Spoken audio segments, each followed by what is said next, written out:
नमस्कार दोस्तों। स्वागत है आपका हमारे यूट्यूब चैनल जी के स्टडी पर। दोस्तों, अगर आप हमारे चैनल पर पहली बार आए हैं तो चैनल को सब्सक्राइब कर लें और साथ ही बेल आइकन को प्रेस कर लें, ताकि जैसे ही मैं कोई नया वीडियो अपलोड करूं तो उसका नोटिफिकेशन सबसे पहले आपको मिले। तो दोस्तों, आज हम पढ़ने वाले हैं मध्य प्रदेश के भौगोलिक विस्तार के बारे में। मध्य प्रदेश को कितने भागों में बांटा गया है और उनसे किस प्रकार से प्रश्न बन सकते हैं परीक्षा में, तो वह सब हम इस वीडियो में डिस्कस करेंगे। तो चलिए, सबसे पहले हम बात करते हैं भौतिक संरचना की दृष्टि से मध्य प्रदेश को कितने भागों में बांटा गया है। तो भौतिक संरचना की दृष्टि से मध्य प्रदेश को निम्नलिखित भागों में बांटा गया। तो कौन कौन से? मध्योच्च प्रदेश, सतपुड़ा श्रेणी प्रदेश और पूर्वी पठार, इन तीन भागों में बांटा गया है मध्य प्रदेश को। तो मध्य उच्च प्रदेश को भी कुछ भागों में बांटा गया है। कौन कौन से? मध्य भारत का पठार, रीवा पन्ना का पठार, मालवा का पठार, बुंदेलखंड का पठार और नर्मदा सोन घाटी, इन पांच भागों में बांटा गया है मध्य उच्च प्रदेश को। तो आज के इस वीडियो में हम इन्हीं पर चर्चा करने वाले हैं और इनसे जो प्रश्न बनेगा वह सब हम जानने वाले कि किस प्रकार से प्रश्न बन सकते हैं। तो ठीक है, सबसे पहले हम बात करते हैं, एक बार इनको मैप में भी देख लेते हैं कि मैप में कहाँ कौन सा पठार है। तो आपको यहाँ मैप में दिख रहा होगा, सबसे ऊपर जो पीला वाला पठार दिख रहा है ये कौन सा है? हमारा रीवा पन्ना का पठार, जो कहाँ? यहाँ नीमच तक फैला हुआ है। और उसके नीचे गुलाबी कलर का मालवा का पठार है।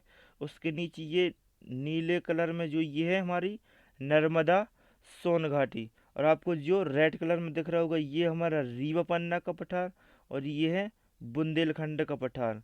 तो इतना भाग है जो आता है किसके अंतर्गत? मध्य उच्च प्रदेश के अंतर्गत। ठीक है, तो इतना ही पढ़ना है हमको आज। तो सबसे पहले हम बात करने वाले हैं मध्य भारत के पठार की। यह कहाँ तक फैला हुआ है, इसका क्षेत्रफल क्या है, क्योंकि यही परीक्षा में पूछा जाता है। तो इस पठार का क्षेत्रफल मध्य प्रदेश के कुल क्षेत्रफल का 10.68% है। कितना है? 10.68%। अपन मान के चलते ये हमारा मध्य प्रदेश और इसका क्षेत्रफल कितना है? 100% है। तो 100% का 10.68% क्षेत्रफल क्या फैला है? हमारा मध्य भारत का पठार फैला है। और इस पठार के क्षेत्रफल की बात करें कि इस पठार का क्षेत्रफल है कितना, तो 32,896 वर्ग किलोमीटर क्षेत्रफल है इसका। किसका? मध्य भारत के पठार का इसका। ठीक है, और इसमें कौन कौन से जिले आते हैं मध्य भारत के पठार में? तो भिंड, मुरैना, श्योपुर, ग्वालियर, शिवपुरी, गुना, चाचौड़ा और नीमच। तो इतने जिले प्रमुख जिले हैं इस पठार के, जो इस पठार में आते हैं। और इस पठार में कौन सी मिट्टी पाई जाती है? तो मध्य भारत के पठार में जलोढ़ मिट्टी पाई जाती है, जो सर्वाधिक उपजाऊ मिट्टी मानी जाती है। ठीक है, और जलवायु की बात करें तो मध्य भारत के पठार की जलवायु महाद्वीपीय प्रकार की जलवायु है।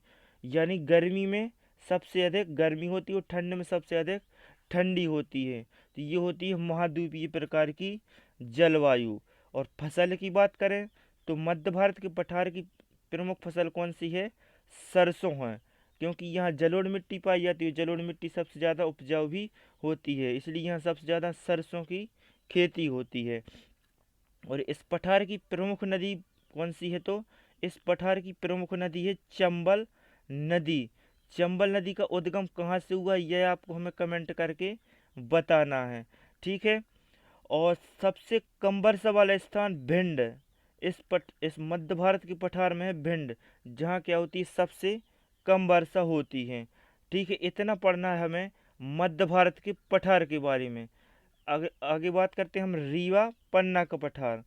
तो रीवा पन्ना का पठार आपको मैप में दिख रहा होगा, ये जो रेड कलर का है ये है हमारा रीवा पन्ना का पठार।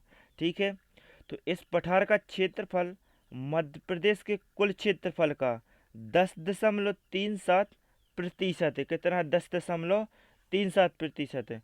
और इसका क्षेत्रफल कितना है? तो 21,954 वर्ग किलोमीटर है इस रीवा पन्ना की पठार का क्षेत्रफल। कि इतने क्षेत्रफल में फैला हुआ है रीवा पन्ना का पठार। और इस पठार के प्रमुख जिलों की बात करें तो रीवा, पन्ना, सतना, मैहर और दमोह का कुछ भाग इसी पठार के अंतर्गत आता है। ठीक है, और इस पठार की प्रमुख मिट्टी कौन सी है, तो मिश्रित मिट्टी, यानी लाल मिट्टी भी पाई जाती है, कहीं कहीं काली मिट्टी भी पाई जाती है और पीली मिट्टी भी पाई जाती है। तो ये होती है मिश्रित मिट्टी, जो कहाँ पाई जाती है, रीवा पन्ना के पठार में।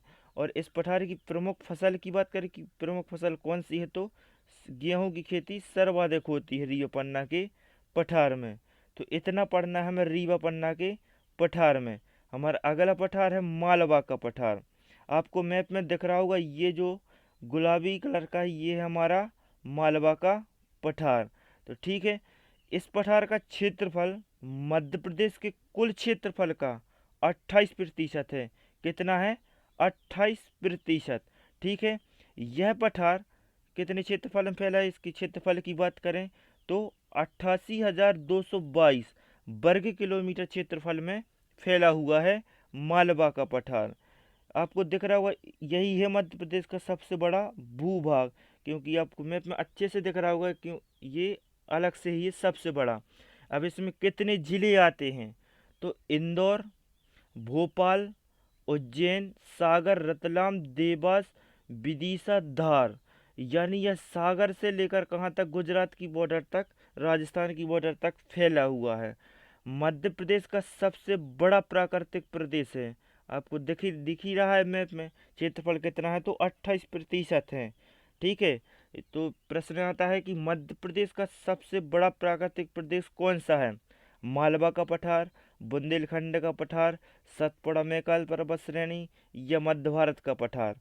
तो मालवा का पठार हमारा मध्य प्रदेश का सबसे बड़ा प्राकृतिक प्रदेश है।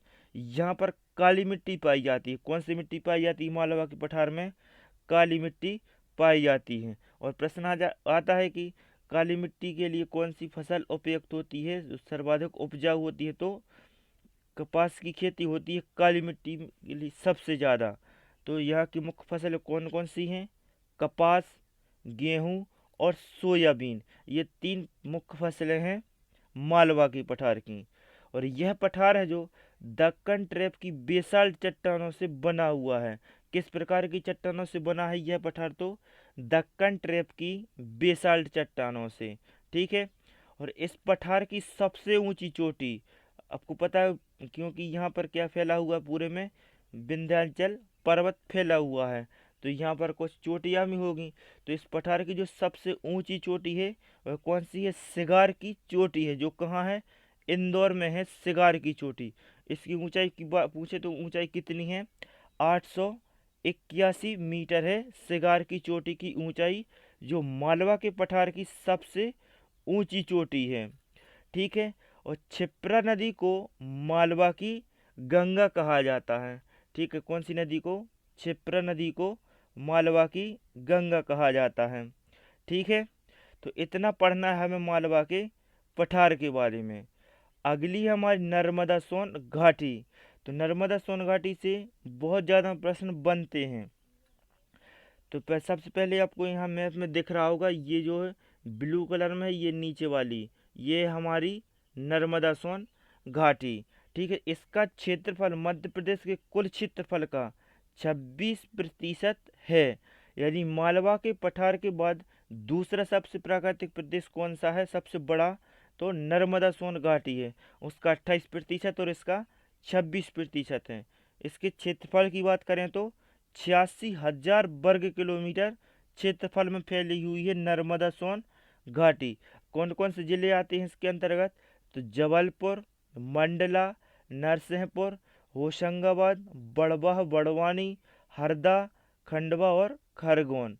ठीक है, ये जिले आते हैं किसके अंतर्गत, नर्मदा सोन घाटी के अंतर्गत। दोस्तों ये बड़वाह जो ये जिला नहीं है, ये कहाँ आता है, तो बड़वानी में ही आता है बड़वाह। ठीक है, तो इतने मुख्य जिले हैं इस नर्मदा सोन घाटी के। यह मध्य प्रदेश का सबसे गहरा प्राकृतिक प्रदेश है। यानी यहाँ पे क्या है, सबसे ज़्यादा गहराई यहीं पाई जाती है, इसलिए अपन इसको क्या कहते हैं, नर्मदा सोन घाटी के नाम से जानते हैं। ठीक है, तो सबसे गहरा प्राकृतिक प्रदेश होने के कारण इसे क्या भ्रंश घाटी के नाम से भी जाना जाता है। यह कहाँ से, पूरब से पश्चिम की ओर फैला हुआ है। ठीक है, यहाँ से जो भी नदियाँ निकलती हैं कैसे बहती हैं, तो पूरब से पश्चिम की ओर ही बहती हैं। ठीक है, और यहाँ की मिट्टी की बात करें तो नर्मदा सोन घाटी में गहरी काली मिट्टी पाई जाती है। कौन सी मिट्टी? गहरी काली मिट्टी पाई जाती है। और मुख्य फसल की बात करें तो गेहूं और कपास यहाँ की प्रमुख फसल हैं। नर्मदा नदी को मध्य प्रदेश की जीवन रेखा कहा जाता है। नर्मदा नदी कहाँ से निकलती है, तो अनूपपुर जिले के अमरकंटक की पहाड़ियों से निकलती है नर्मदा नदी। ठीक है, और नर्मदा नदी को मध्य प्रदेश की जीवन रेखा कहा जाता है। ठीक है, अगला है हमारा बुंदेलखंड का पठार। आपको मैप में दिख रहा होगा, ये है हमारा बुंदेलखंड का पठार। ठीक है, इस पठार का क्षेत्रफल मध्य प्रदेश के कुल क्षेत्रफल का 7.7% है। कितना है? 7.7%। और इसका क्षेत्रफल है जो वह है 23,733 वर्ग किलोमीटर। और इसके प्रमुख जिले हैं कि बुंदेलखंड के पठार में कौन कौन से जिले शामिल हैं, तो दतिया, निवाड़ी, टीकमगढ़, छतरपुर और दमोह का कुछ भाग इसी के अंतर्गत आता है, बुंदेलखंड के पठार के अंतर्गत।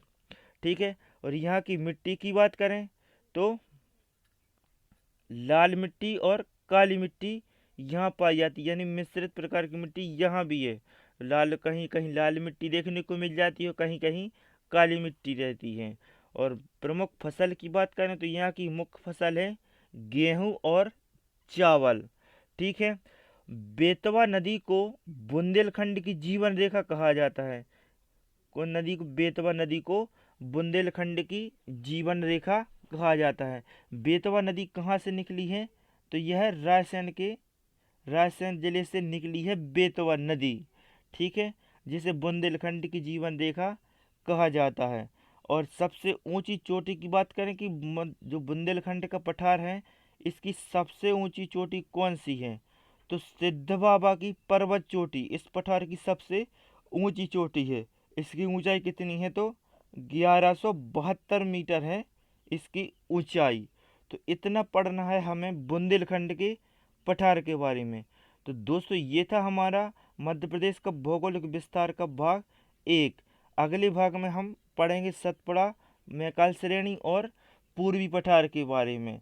तो आपको अगर वीडियो पसंद आया है तो वीडियो को लाइक करें, और अगर आप हमारे चैनल पर पहली बार आए तो चैनल को सब्सक्राइब करें और वीडियो को अधिक से अधिक शेयर करें।